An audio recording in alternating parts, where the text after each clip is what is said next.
Why I'm done with the local fair. Every year since about the 5th grade, I've gone to our little town fair. It used to be in the mall parking lot, huge, well-kept, polite staff, and always busy for the week or so it was here. But the last 2 years, it's been rather small and kind of shady. The staff moved to a smaller, empty lot behind our local Outback. This year, my boyfriend took me as a little, "I'm sorry we're not going to prom" gesture. We're walking around for a little bit. It's still pretty early in the day, so it seems like mostly little kids and their parents are there. He and I decide we'll go to ride the bull, something I've done quite a few times growing up going to rodeos. This was his first time. I paid for him and begged him to do it with me. I explained what he had to do, how he can't hold on with 2 hands and whatnot, and he does well for his first time, about 15 seconds at full speed and shaking. Now it's my turn. I hop on and ride with no issues. I'm wearing skinny jeans, so I'm not entirely shocked when I get a wolf whistle about the little bit of lace that got flashed on one turn. Turning around thinking it was just my boyfriend, I walk off and walk back up to him, dizzy. A carny comes up and tells me I was one of the longest riders in this town. I quickly thank him and give him a big, proud smile, holding on to my boyfriend. He quickly pulls me away to the carousel and leans down to kiss me. I stand up on my tiptoes to reach him. The same carny, apparently working this ride, comes up to us and, in the most sarcastic tone possible, goes, "Aren't you cute?" Keep in mind, this guy is probably about 30 years old and smells like weed mixed with fair food. He looks at my boyfriend and goes, "But maybe she deserves someone a little better fit for her, or at least knows how to ride a bull." I pull my boyfriend out of line, pissed off and grossed out. He tells me we'll go when the guy's not there. We walk around some more, get some treats, and ride some other things. Probably about an hour later, we head back to the carousel. I'm carrying my big stuffed koala bear, and we get back in line. No sign of the creepy carny. We get our wristbands, stand, and get on. I sit on the outside while my boyfriend sits on the middle horse. The ride's going, and suddenly the creepy carny is back. He hops on quickly and holds on to the pole my horse is attached to. He just stares at me for a bit until I go, "Can I help you?" My boyfriend is watching, slightly amused. I'm not something to be messed with, and he knows as much. The carny looks at me, his gross yellow teeth stretched out in a grin, and goes, "Yeah, how about you show me more of that lace, and I'll get you a bigger bear than that sad thing." I'm completely disgusted and creeped out. I tell him to fuck off before I call the cops, and he's not getting the message until the ride stops. My boyfriend stands up, he towers over this guy and goes, "Hey, she said fuck off or I'll have the cops here in 2 minutes." The creepy carny buggers off and follows us around the rest of the night until I'm so freaked out we have to leave. So, creepy carnival worker, let's not meet again.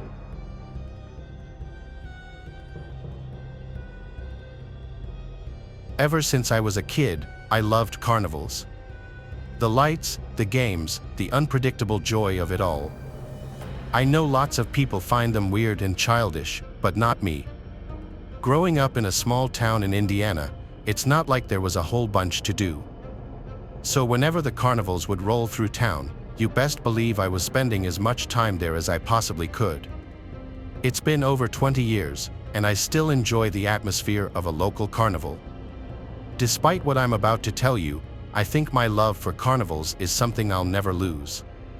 I was like 9 or 10 when this happened, and I was a kind of nerdy kid growing up. In the days leading up to the spring carnival, I found myself in the library reading up on whatever I found interesting at the time. For whatever reason, I wound up in the history section. I remember the books being literally caked in layers of dust. That's how long it had been since they were even touched. I was flipping through a book on the history of our town when a small, faded slip of paper fell out from between the pages. Confused, I leaned down to pick it up. To my pleasant surprise, it was a ticket for our local spring carnival, dated over 15 years ago. The odds of something like that happening had to be extremely low. I was ecstatic. This ticket would make a great addition to my miscellaneous collection back home. What was even cooler, though, was the fact that the date on the ticket was just 2 days away, when the carnival would certainly be in town. As I predicted, the carnival cruised into town the next morning, so I figured, why not use the old ticket just for laughs, to see what the booth attendant would say. I wanted to get it punched anyway. The next evening, I headed to the carnival with the ticket safely tucked away in my pocket. As I approached the entrance, the carnival seemed just as lively as ever, the air filled with the scent of cotton candy and popcorn. I pulled out the ticket at the gate, handing it over to the guy at the booth. His face changed the moment he saw it. He went pale, his eyes widening slightly before he masked his reaction with a forced smile. It was honestly a little creepy. Enjoy your evening," he stammered, handing me back the ticket without punching it. I was so weirded out by his reaction that I forgot to ask him to punch it. I shrugged it off, though, thinking maybe he was just new and confused about the old design of the ticket. I wandered around, played some games, and enjoyed a funnel cake. The night was perfect, but I couldn't shake the feeling that something was off. I felt eyes on me, observing. Maybe it was just paranoia. I tried to ignore it at first, but I kept noticing the carnival employees giving me weird looks. After a while, I got fed up and decided to ask one of the older game operators about it. I found a kindly-looking elderly man running the ring toss booth. I showed him the ticket, and unlike the booth guy, he didn't even try to hide his shock. He glanced around nervously before leaning closer. "Young man, where did you get this?" he asked. After telling him where I found it, I started feeling uneasy about the whole situation. Maybe I should have just kept the ticket at home. "You found something you weren't meant to find," the old man started, his voice dropping to a whisper.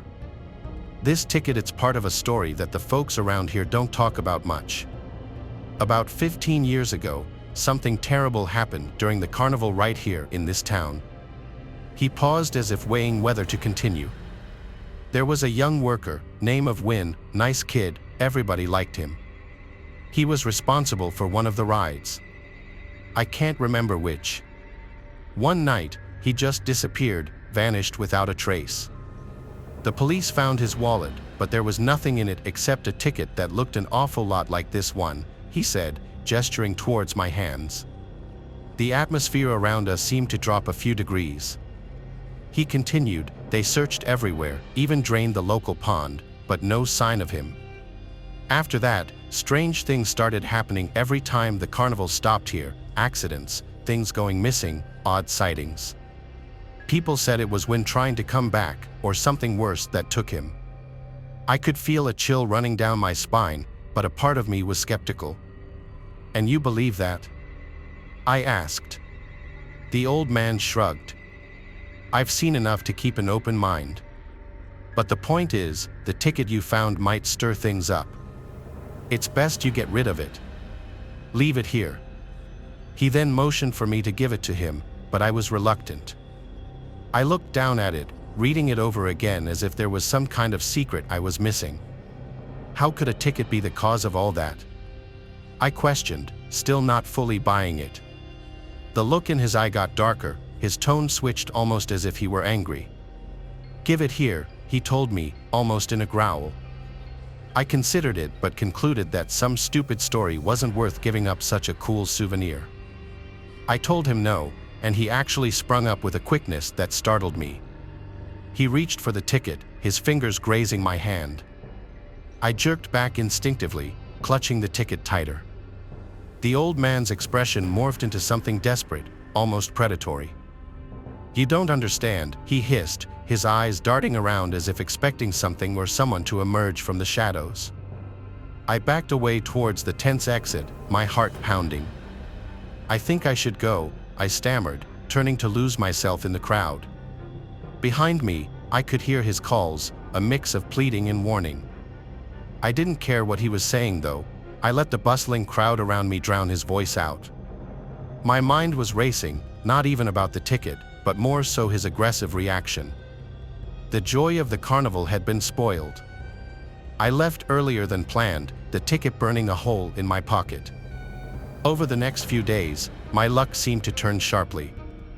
I missed catching the school bus, scraped my knee pretty bad in a bike accident, and worst of all, my best friend accused me of stealing his favorite baseball card, something I would never do. Things got worse than that, though.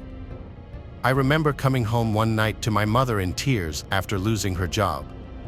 My brother broke his leg skateboarding the next week, and our beloved family pet, Bean, also passed away a few days after that.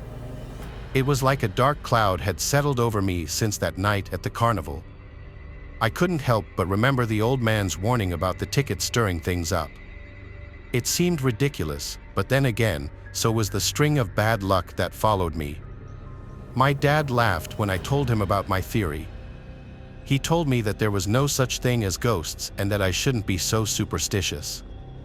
One rainy afternoon after school, after a particularly tough day where I had forgotten my lunch and had to go hungry, I pulled the ticket out. I stared at it, this small piece of paper that had brought nothing but trouble. Feeling a mix of anger and fear, I decided I had had enough. I grabbed my raincoat and boots and trudged out to the creek that ran behind our house. My heart felt like it was pounding out of my chest as the rain soaked through my hair. Standing at the creek's edge, I took one last look at the ticket before tearing it into tiny pieces and watching them get swept up by the current. It's just a piece of paper, I thought. Things started to look up after that. My friend found his baseball card and apologized to me, and we became friends again. I didn't miss the bus a single time that school year. My mom got a better job in the next couple of days. Whether it was all a coincidence or that ticket really was cursed, I couldn't say, but one thing was for sure, I learned to be more careful about what I picked up and brought home. I don't believe in the supernatural, even after all this stuff happened to me. My parents liked telling me that I imagined everything because I was so young. It's still hard to fully explain it, but I've long since accepted it as one of those weird coincidences that you just can't explain.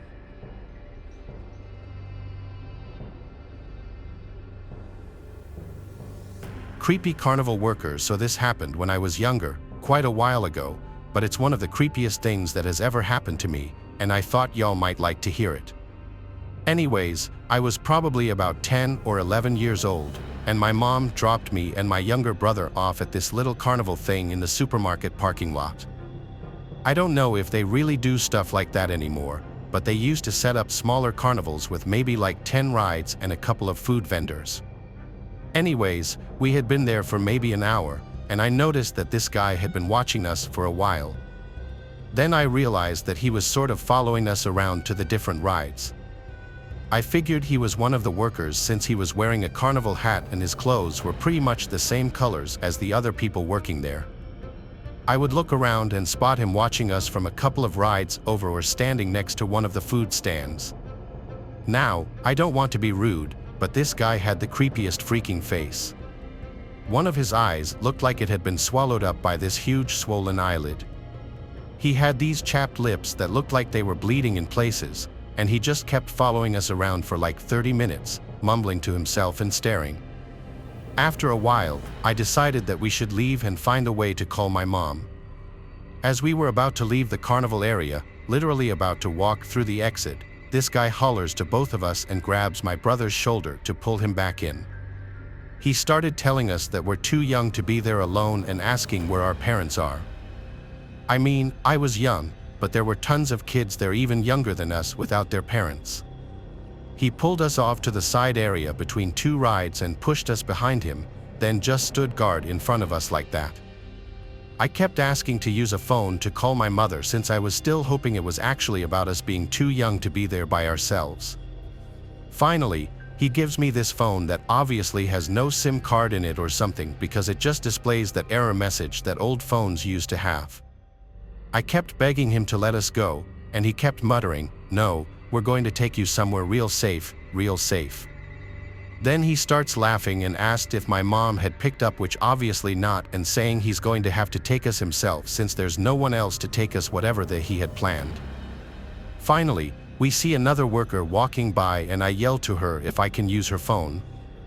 The guy immediately freezes and then just starts walking away like nothing happened. I explained to the woman what had happened and she just looked really confused and kind of worried.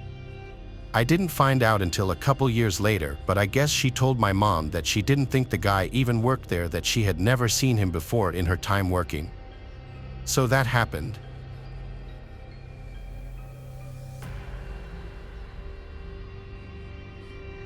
Every year our small town has a fairly popular carnival and rodeo.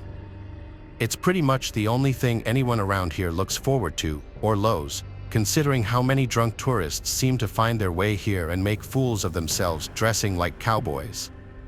One night during the carnival 2 years ago, my mom decided to take my brother, myself, and 2 of my friends for the night to have some fun. We ended up parking on a residential street a few blocks away from the fairgrounds because there's no parking pretty much anywhere else. After a half-ass attempt at remembering the name of the street and the general area where we left our car, we all went on our way. Well, later that night, we couldn't remember for the life of us exactly where the car was. We searched street after street for 30 minutes with no luck.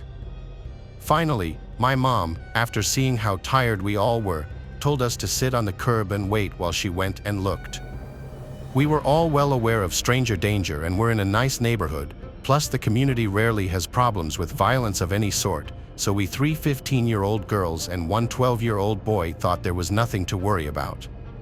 5 minutes after my mom disappeared, we hear the grass crunching on the lawn behind us, and all of us whip around to see who was now standing there. An older, lanky man with a hunchback and the coldest expression I'd ever seen was staring at us. Because his back was hunched, he stood there kind of crookedly. He didn't move or blink as he glared at us. "Why are you sitting on my curb?" he snapped, still not moving. It was unnerving how still he was. We immediately felt guilty, thinking this was just some scared or confused old man wondering why some teenagers were sitting outside of his house. I explained the situation to him, that my mom had gone to find our car and we would move across the street if we were bothering him. He stayed silent for a few seconds, then stared me down and said, "Come inside." The next few minutes are a blur as my adrenaline kicked in, and I was getting more and more scared of this man by the second. We didn't have the sense to just run. For some reason, he kept repeating, "Come inside." "What are you waiting for? Come inside my house. Get over here now. Get in my house." No matter what we said, he didn't seem to hear, and he thankfully didn't move from his spot on the lawn, like he just expected us to come with him.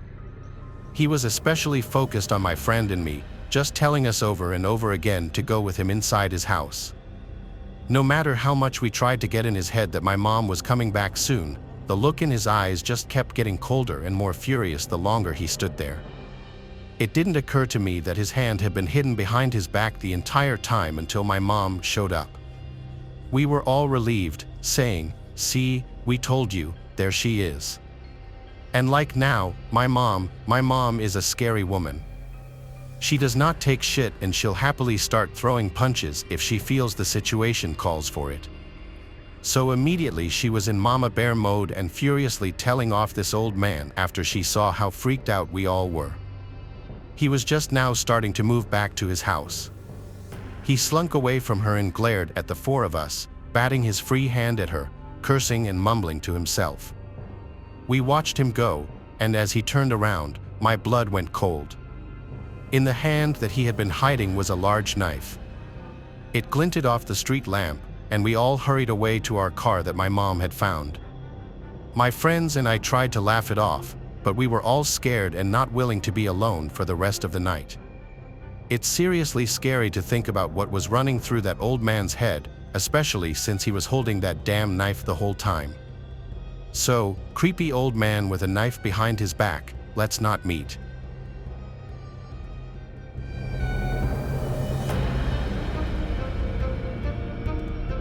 Thanks for watching the video. Subscribe to the channel and turn on notifications to watch the latest videos.